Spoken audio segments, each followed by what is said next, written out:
Hi friends, কি অবস্থা সবার? আশা করি সবাই ভালো আছো। দেখো, আজকে একটা প্যাটার্ন নিয়ে এসেছি। প্লাজো বা তুমি স্ট্রেট প্যান্টের নিচে এইভাবে দিতে পারো। এখানে ৩টি ডিজাইন আছে। ৩টি ডিজাইনই খুব ইজি ওয়েতে করে দেখাবো, খুব তাড়াতাড়ির সঙ্গে। দেখো, নাম্বার 1 উপরে যেটা আছে স্টিচ করা একটা ডিজাইন। ৩টে পার্টে কিন্তু ডিজাইনগুলো শুরু হবে। নাম্বার 2 যেটা আছে ওটাও দেখো, আম চাপা দেওয়া ডরি করে তার উপরে আমি ফিনিশিং দেব। এবং নাম্বার 3 যেটা আছে ফ্রিল দেওয়া। ৩টে ডিজাইনই আছে, খুব ইজি ওয়েতে করে দেখাই। চলো শুরু করি এবার। দেখো, আ পাজামা কাটার পর তোমার যে কাপড়টা থেকে যাচ্ছে সেটাই তুমি এইভাবে ৪ ভাঁজ করে নেবে। করে নিয়ে দেখো, এবার ওটা আমরা একটু লেন্থ নিয়ে লেন্থ যাই থাকুক, আমরা ৩-৪ ইঞ্চি মাপে একটা চওড়া করে এভাবে দেখো কেটে নিলাম।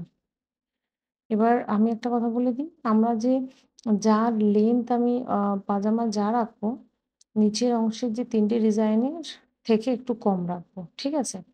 আমাদের ওটাই কাজ হবে। ৩টে ডিজাইন আ মেজারমেন্ট করে নিয়ে যতটা হবে সেটা বাদ দিয়ে কিন্তু আমাদের পাজামাটা কাটতে হবে। এবার এইভাবে দেখো, কোনাকুনি করে দেখতেই পাচ্ছ। চক দিয়ে আমরা দাগিয়ে নিয়েছি একদম এই কোণ থেকে। তারপর দেখো, একদম এইভাবে কোনাকুনি করে খুব স্পষ্টভাবে ধীরে, ধীরে দেখলে বুঝতে পারবে। খুব ইজি আছে ডিজাইনটা। জাস্ট কোনাকুনি করে দেখো, একবার এদিক থেকে দাগ দিয়ে দিলাম, একবার এদিক থেকে। ঠিক সেলাইটাও আমাদের এইভাবেই দিতে হবে।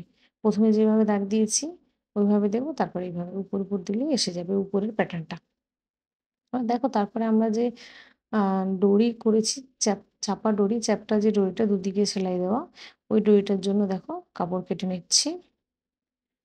একদম দেখো, প্রায় ১.৫ ইঞ্চি করে কাপড়গুলো আছে। এভাবে আম লম্বা করে কাপড় কেটে নিলাম। এবার এগুলো দেখো একসঙ্গে জুড়ে নেব আগে। ঠিক আছে? অনেকগুলো টুকরো হবে। জুড়ে নিয়ে দেখো এইভাবে চাপা করে ২ দিকে সেলাই মারবো চাপ দিয়ে। ঠিক আছে? আমাকে যে ছবিটা দেওয়া হয়েছিল অনলাইন থেকে, ছবিটা ডাউনলোড করে দেওয়া হয়েছিল, তো ওতে এই ডিজাইনটাই ছিল এবং কাস্টমার এইটাই কাস্টমাইজ করাতে বলেছিল। সেম অ্যাজ ইউজুয়াল যেমন ছবিটা আছে। একদম ডিজাইনটা হুবহু সেম ওরকমই তৈরি হয়েছিল ওর ছবির মতো। দেখো, ডরিটা এইভাবে কিন্তু ২ দিকে চাপা দিয়ে তৈরি করে নিলাম। প্রায় 1/2 ইঞ্চির কাছাকাছি ডরির আছে, উইডথ টা আছে, চওড়াটা। এবার দেখো, দড়িটা আমরা ৩ ইঞ্চির কাছাকাছি তোমার ওই ফাঁকাটা রাখবো ডিজাইনটা। তো ৩ ইঞ্চির মাপে আমি প্রত্যেকটা টুকরো, টুকরো, টুকরো করে নিলাম। এবার আমি দেখো পেপারের উপরে বসাবো। যতটা আমার পায়ের মুহুরি আছে তার থেকে ১ ইঞ্চি বেশি একটু পেপার নিলাম। নিয়ে দেখো এইভাবে করে বসিয়ে দিলাম। এইভাবে প্রত্যেকটা দেখো 1/2 ইঞ্চি গ্যাপ রেখে, রেখে বসাচ্ছি। একবার এইদিকে বসিয়ে নিব। ঠিক সেম ওয়েতে এটা এইভাবে করে পুরোটা করে নিলাম।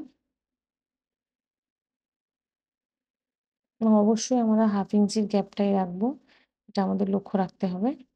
ঠিক আছে? সেম এইদিকে একটা সেলাই পড়েছে, আরেকটা সেলাই আমরা জাস্ট এইদিকে দিয়ে নেব।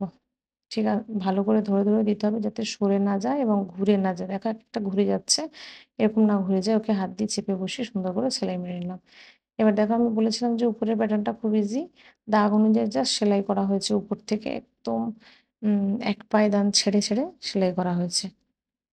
এবার দেখো, যে ডিজাইনটা আমার পেপারের উপর বসেছে, তার উপরে দেখো এবার আমি যে একটু ওর নিচে যে ফ্রিলটা বসাবো সেটা ডবল করে নিয়েছিলাম। ৪ ইঞ্চি কাপড়কে ডবল করে নিয়ে আয়রন করে নিয়েছি এবং সেটা দেখো ছোট, ছোট 1/2 ইঞ্চি বা ১ ইঞ্চি গ্যাপ রেখে, রেখে এইভাবে করে ফ্রিল গোটাটায় বসিয়ে নেব।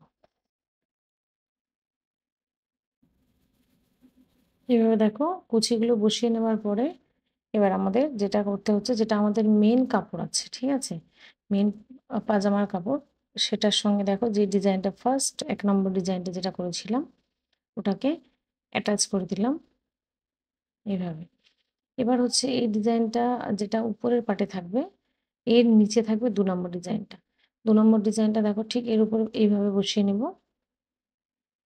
রাইট সাইডের উপর দেখো উল্টো দিকভাবে বসিয়ে নিয়ে একটা চাপ মেরে দেব। একটা সেলাই মেরে দেব। এবার একটা জিনিস মনে রাখতে হবে, উপরের যে ডিজাইনটা আছে সেটা কিন্তু খুব হালকা হয়েছে। ওটা কিন্তু দেখো খুব সহজেই কিন্তু কুঁচকে যাবে। তাই জন্য ওখানে ওর সঙ্গে একটা পটি লাগাতে হবে। তাই জন্য সেম কিভাবে করব, এইভাবে যেমন একবার সেলাই দিয়ে গেলাম, আরেকটা ওই উপরের ডিজাইনের ৩ ইঞ্চির থেকে একটু বেশি কাপড় নিয়ে একটা পটি রেডি করে নিয়েছি। জাস্ট ওখানেই জয়েন করেছি। এবার দেখো, এটা উল্টে কাগজটা ১ম এ ছেড়ে দিই, তারপরে বুঝতে পারবে খুব সহজে। তারপরে দেখো একটা করে চাপ দিয়ে দেবো, যেটা আমরা আগে কুচিটা বসিয়ে নিয়েছিলাম। এবং দেখো এটা অবশ্যই রং সাইড থেকে, উল্টো দিক থেকে চাপটা আমরা দিচ্ছি। নিচের ডিজাইন ৩ নাম্বার ডিজাইনের উপর চাপ দিলাম। তারপর দেখো ২ নাম্বার ১ নাম্বার ২ নাম্বারের মিডলে একটা চাপ পড়ছে। এটা দেখো সোজা দিক থেকে দিয়েছি। এবার পরেরটা দেখো আবার রং সাইড থেকে নিব। যেটা আমি এক্সট্রা কাপড় যেটা বললাম আমি নিয়েছিলাম, দেখো উপরের ডিজাইনটায় বেসটা ভালো রাখার জন্য একটু ডবল করতে হয়। না হলে ওটা কিন্তু মানে এই ডিজাইনটাকে হ্যান্ডেল করতে পারবে না এবং স্ট্রেংথ থাকবে না।